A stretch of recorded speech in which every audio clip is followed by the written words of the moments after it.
Good morning, everyone. Thank you for registering for the MBA Bootcamp that is in Bangalore on June 15th. We've got a good response from you all, and with the high number of registrations, I would advise arrive on time, come early, and thank you for sending in a few questions in advance. Let's try and answer a few of them. I have one question from Anand. How does a good MBA CV look like? It certainly doesn't look like a good job CV, because while building the CV is a detailed and a very personalized process, let me outline the three key things you may want to take care of. Focus on achievements instead of responsibilities. We often get CVs where candidates mention things like responsible for managing sales in the APAC region, collaborated closely with 20,000 clients. But how did you do well what you were supposed to do? How much sales did you generate? What kind of clients did you work with? Were you able to generate repeat business from the existing clients, etc., etc., etc.? So focus on what you have done well than what you were supposed to do well. Second, present a holistic profile. Achievements at work, leadership opportunities you may have taken outside work, any positions of responsibilities you held during college. These are things that will showcase your capabilities in a consistent manner. And keep it simple. This is not an essay to explain a story. So know what you want to communicate in probably one, maximum two lines. Avoid technical jargons that aren't normally used beyond your organization or industry, and keep it simple to read. Avoid online tools that beautify your CV with a lot of graphics. Just maintain easy transition from one section to another. The next question I have is from Amrev. How heavily are academics weighed in the MBA admissions process? Academics are weighed, certainly may not be too heavily because it's something you did 3 years, 5 years, or 7 years back, but no school ignores it altogether. So your academic scores in college are an indicator of your capability to cope with the academic rigor in the class. We have had candidates who made it to top schools with lower CADs, but then there has to be some evidence or enough evidence in your application to prove that you will be able to pass the tests. The easiest way to do so is secure high on the GMAT. Additionally, you may have taken up a few courses online and used the grades there to show that you have put in the right effort and you can manage CADs well.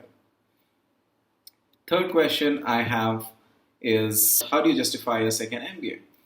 Well, there are several candidates we work with every year who have an MBA already, and schools don't have a problem with that as long as you're able to establish the need for a second MBA. It can be difficult to present a justification if you completed your MBA in the last 2 or 3 years, but if it's been a few years that you did your MBA, you certainly want to take up a global MBA to gain an international perspective. It's all right.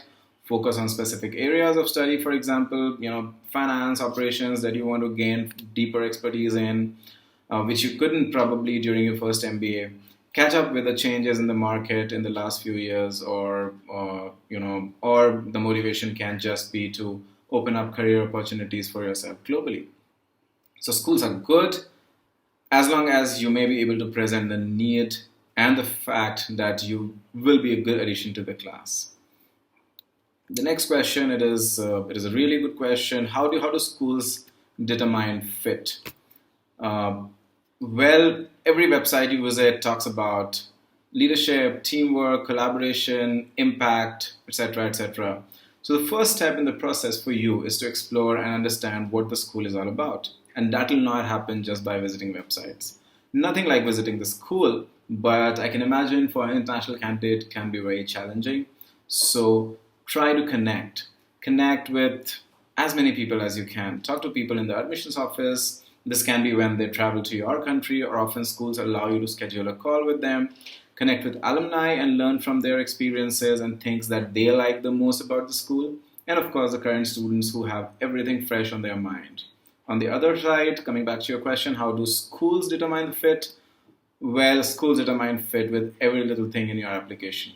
The kind of initiatives you might have taken at work, the kind of people you collaborate with outside work, the things you enjoy doing. Refer to the Duke essay prompt on 25 random things, and you'll know how they get deeper into what even the most random things, what they communicate about you. And above all, during the interview. So most of the international school interviews are behavioral interviews. So the conversation is more around stories and instances that help schools understand how you behave with certain people under certain circumstances. So the bottom line is, do not try to create a fit when there is none, but research well and find schools where you will actually enjoy studying at and being associated with the rest of your life. So these are some questions, and these are the kind of questions we will be answering during the course of the event, through the panels, through our workshops. So don't miss it. Come down early and ensure that you get a seat. Look forward to seeing you on June 15th. Thank you.